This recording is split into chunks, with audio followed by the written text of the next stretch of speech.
Welcome back. Today is part two of our discussion about mergers and acquisitions and E&O issues that arise. In part one, we discussed some general ideas. Today, we'll take a closer look at the nuts and bolts. This morning, let's begin by identifying items that might influence the language of the buy, sell, or transaction agreement.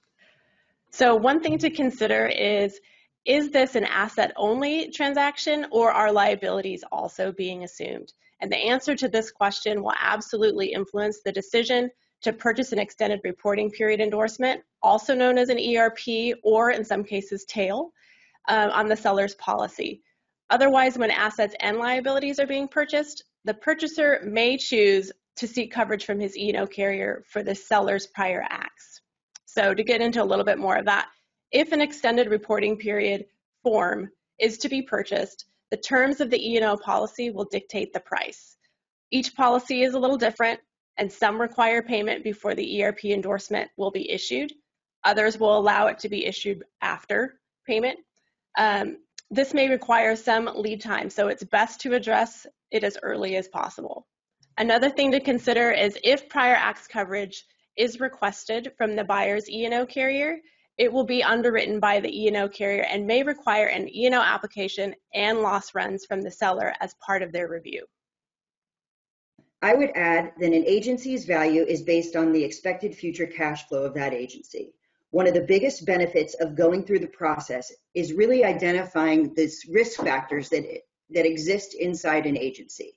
That can include major concentration inside a book with any carrier or any one person, such as the current owner of that agency. When that exists, having a plan in place in order to systematically transition ownership of those accounts is incredibly important.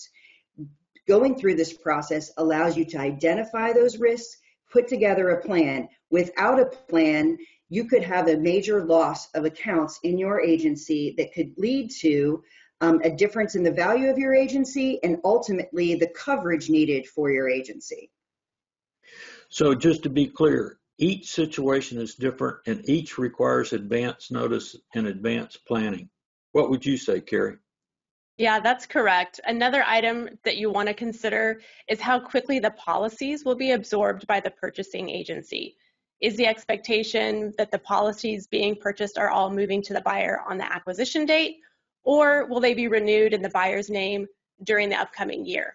If they roll over throughout the year, the seller's E&O carrier may be agreeable to keeping the seller's E&O policy in force for that year and then issuing an ERP endorsement once all the policies have rolled over. One of the key questions that we ask in our due diligence process is really about the E&O claims history, as well as their current loss ratios, as well as many other performance metrics.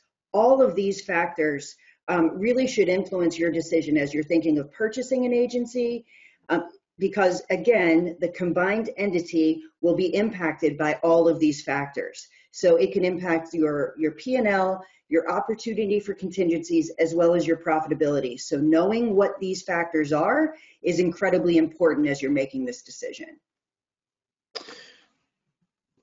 You know, another thought occurs to me. I understand some carriers have differing rules about adding additional named insured to policies. Not only that, Gunnar, but an additional consideration is that when you add an additional named insured to the policy, you end up sharing your limits with that entity for any claims that might arise in the future. The additional named insured situation needs early submission for approval to the underwriter involved. I got it. Another common question would be, how are premiums affected? As you might expect, and we've said before, each carrier is different. So here's some things that we've observed over time. One, if the seller is canceling the policy to purchase an ERP endorsement, again, that's an extended reporting period, there will be a return premium. If the E&O carrier is admitted, it should be pro rata. If it's non-admitted, it could be short rate. Some carriers will apply the cancellation return premium to the ERP endorsement, and some won't. You want to address these as early as possible because obviously it involves premium transactions. The second thing is that the buyer may be assessed an additional premium upfront for adding the acquired book. Again, each carrier is different, and it helps to have some lead time to determine how monetary transactions with the carrier will be handled beforehand, because you hate to have that surprise at the end. That makes sense. Any final thoughts? Yeah, going back to the transaction document, it should be clear about who is responsible for the E&O deductible on future claims arising from the acquired agency. I would just add, this is a once-in-a-lifetime experience for many sellers. So the more informed you can be, the better. Have conversations early with the E&O experts, the valuation experts, your legal experts, so you are prepared and informed, and we can set you up for the best experience and minimize any of those surprises. Boy, that's a lot of information in a short time. Remember, the IIAT E&O team's on your side in these situations. Let us know if you have questions regarding any E&O issues that may arise. We're dedicated to your success. Thanks.